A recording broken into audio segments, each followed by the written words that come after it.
peut-être ne sera-t-il pas trop contrainte de m'arrêter parce que vraiment, j'ai pas grand-chose à dire.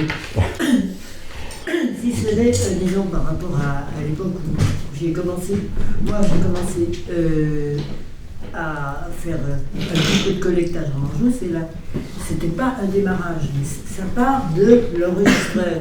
Je n'aurais sans doute jamais fait d'enquête si j'avais pas eu un petit magnétophone. Petit magnétophone acheté en 65 pour aller en Irlande et enregistrer de la musique irlandaise dans des festivals et dans la rue. Mais il se trouve que comme j'ai commencé à chanter avant, mais disons, à avoir envie d'augmenter mon répertoire, du moins à partir de cette rentrant à peu près de cette expérience irlandaise,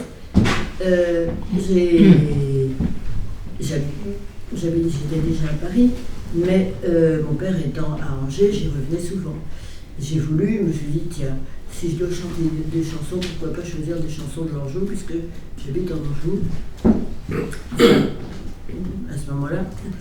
Et je suis à la bibliothèque municipale d'Angers, j'ai trouvé un bouquin, celui de François Simon, j'ai commencé à éplucher François Simon, et qui était de la Romagne, les limites des Mauges. Et peut-être 2 ans après, mon père a trouvé dans une vente ce volume. Et ce qui avait de remarquable, c'est que ce qui était remarquable, je n'avais pas beaucoup d'éléments de comparaison à l'époque en ce qui concerne les recueils de chansons, mais disons François Simon est un des collecteurs qui cite les noms de leurs informateurs, des chanteurs et les lieux. Donc il y avait toujours ce nom de la Romagne qui revenait. Donc avec John, entre les vacances de Noël 67-68, on a pris la bagnole de mon papa et on est allé à la Romagne voir ce qu'on trouvait.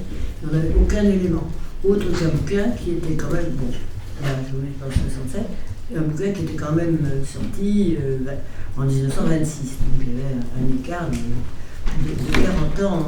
Et bon, avec les habituels renvois du bistrot à l'instituteur, de l'instituteur à la famille, à la bonne du curé, enfin c'est pratiquement ça. On est arrivé à rencontrer une personne qui nous a chanté une trentaine de chansons. Et le livre était précieux, non pas pour qu'elle lise les paroles, mais pour aider à la mémoire, quoi. Donc des titres, simplement, elle les 3 premières lignes, elle les trouvait. Ça n'est pas du tout aidé pour chanter, mais par contre, pour retrouver des thèmes, c'est ce qui lui a permis de retrouver quand même une trentaine en une très petite espace de temps. Donc ça a été enregistré à ce moment-là. Et c'est tout, ça fait une trentaine de titres, c'est tout pour l'Anjou. Ce que j'ai fait, mais ça fait partie quand même des premières choses qui m'ont... À partir de ce moment-là, j'ai mélangé dans les chansons que je chantais, celles que j'avais repérées dans le livre, et puis quelques-unes, celles que j'avais enregistrées, qui n'étaient pas toutes dans le livre de François Simon.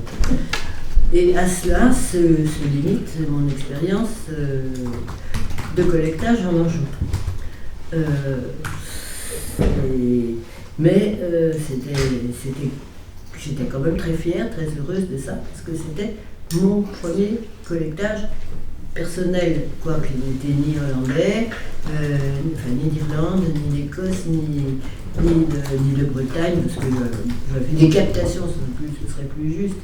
C'était plus des captations que des collectages que j'avais fait jusqu'à ce moment-là. Donc c'est tout ce que j'ai à dire. C'est 68. Les enregistrements datent de 68, je suis retournée en 69, ça n'a pas apporté grand-chose de nouveau. Donc c'est Marie Papin, la Romagne, voilà. C'est tout. Je vais passer la parole à Denis parce que lui, il a la suite. Oui, je vais quand même mettre... Donc, on n'a plus jamais travaillé en Anjou. Simplement, au cours de notre activité musicale, John et moi, et puis du Bourdon, il nous est arrivé de faire petite résidence en Anjou, à ce qui était à l'époque la préfiguration de la Maison de la Culture, parce qu'il n'y a jamais eu de Maison de la Culture à Angers, mais il y avait un truc, il y avait une préfiguration avec des bureaux, des budgets, et on a fait pas mal de choses, à la fois dans des écoles, mais aussi des spectacles plus publics. Oui, dans les maisons de quartier. Et bon, il y avait un petit garçon qui était bien intéressé par tout ça, et je lui laisse la parole.